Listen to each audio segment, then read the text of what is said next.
दर्शकों, निर्जला एकादशी के दिन चुपचाप गाय को खिला दें।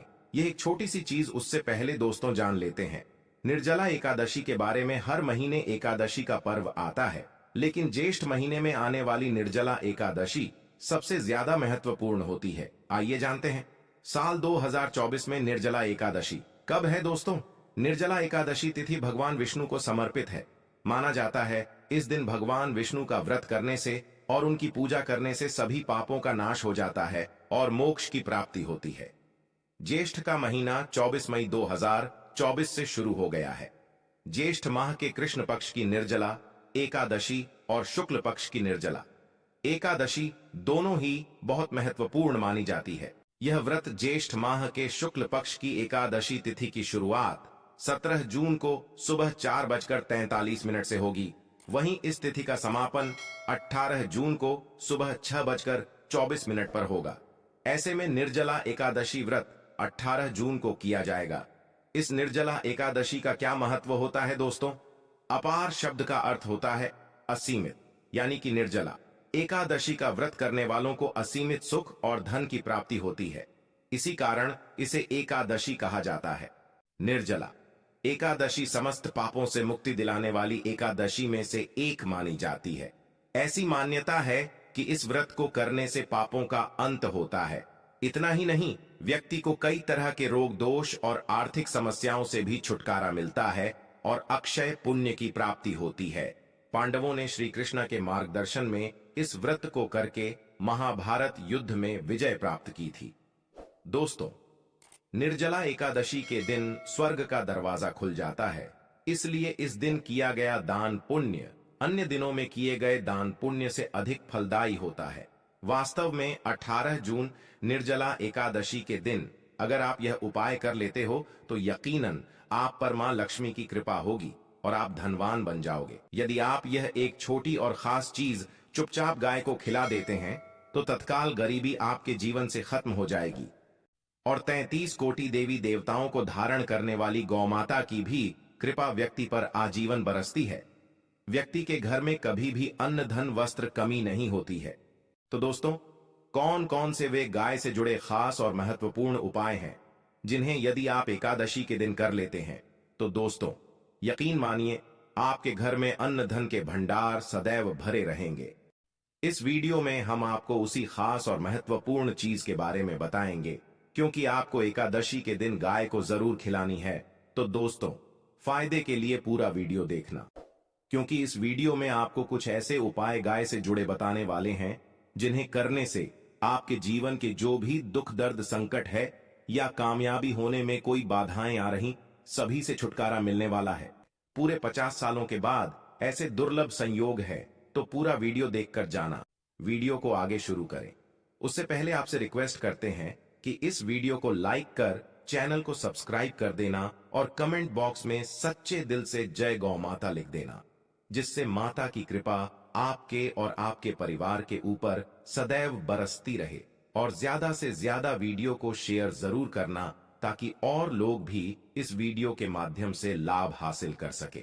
इन उपायों को करने से अपने जीवन में सदैव धन सुख संपत्ति की प्राप्ति कर सके। इस दिन तीर्थ स्नान करना बहुत ही फलदायी माना गया है।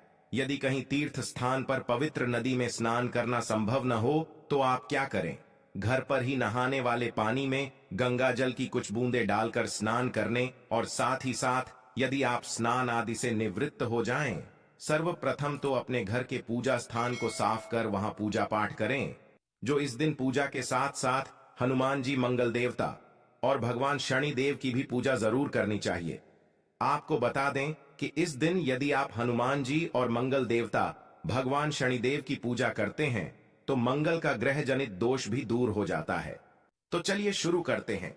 कौन कौन से गाय से जुड़े उपाय है, प्रभावशाली चमत्कारिक उपाय है जो कि आपकी किस्मत को चमका देंगे।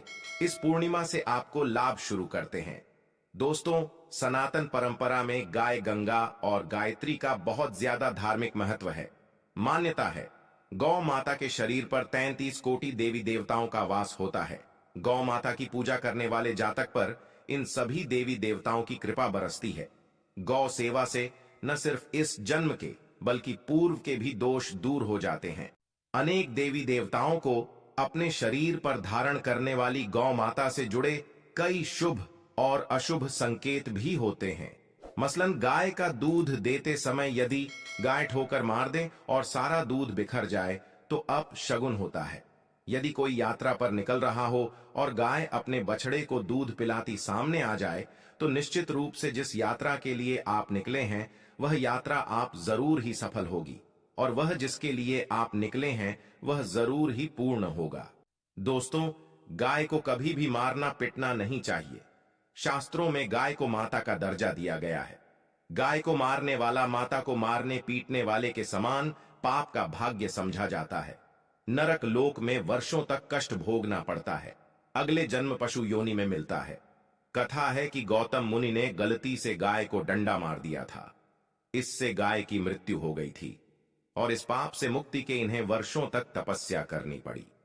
भगवान श्री कृष्ण जी ने बैल स्वरूप में आए वृद्धाश्रम का वध कर दिया था, जिससे मुक्ति के लिए भगवान श्री कृष्ण को संपूर्ण तीर्थों को एक कुंड में बुलाना पड़ा और इस कुंड में स्नान से वह पाप मुक्त हो गए थे।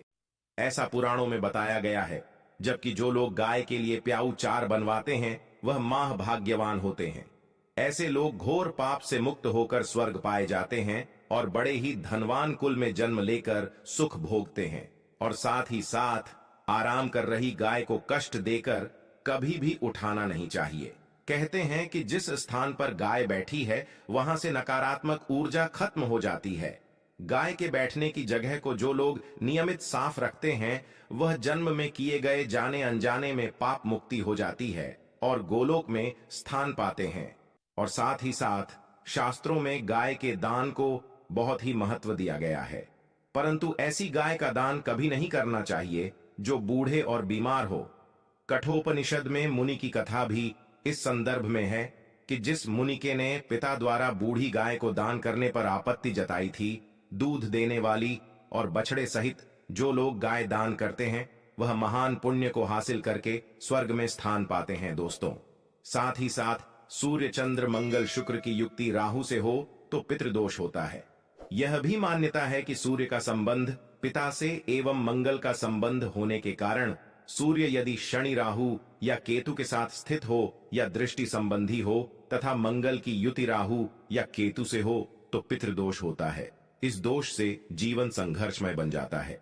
यदि पितृदोष हो तो गाय को प्रतिदिन या किसी भी पूर्णिमा दिन या किसी भी खास दिन पर रोटी गुड़ चारा खिलाने से पितृदोष खत्म जाता है। साथ ही साथ गाय की पीठ पर जो कुबड़ बना होता है वह बृहस्पति गुरु है। अतः जन्म पत्री में यदि बृहस्पति अपनी नीच राशि मकर में हो या अशुभ शिवलिंग में जा रहे हों और सामने से गौ माता आती हुई दिखाई दे तो गौ माता को अपनी दाहिनी ओर जाने देना चाहिए। आपकी यात्रा जरूर ही सफल होगी और जिस घर में गाय होती है उसमें दोष स्वतः ही खत्म हो जाता है। और साथ ही साथ आपको बता दें कि गाय को आप भी रोटी बनाएं, प्रतिदिन ताजी रोटी ही बनाएं।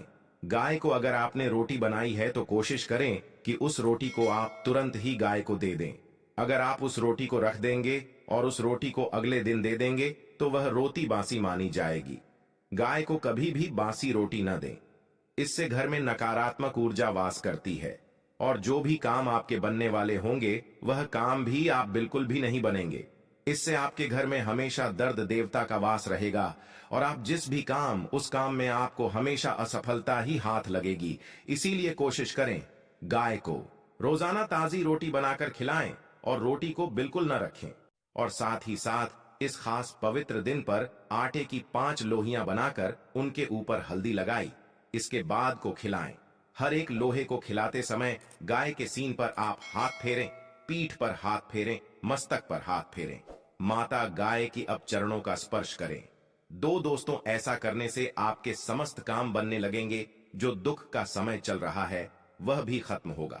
आपके जीवन में खुशियां ही खुशियां होंगी। रोटी पर या तो आप थोड़ी हल्दी लगा लें या थोड़ा गुड़ रख लें।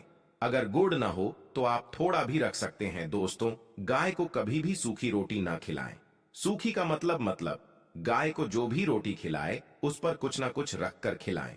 हल्दी ले गुड़ रख ले, मिश्री घी या जो भी रख ले, मतलब खाली नहीं खिलानी है।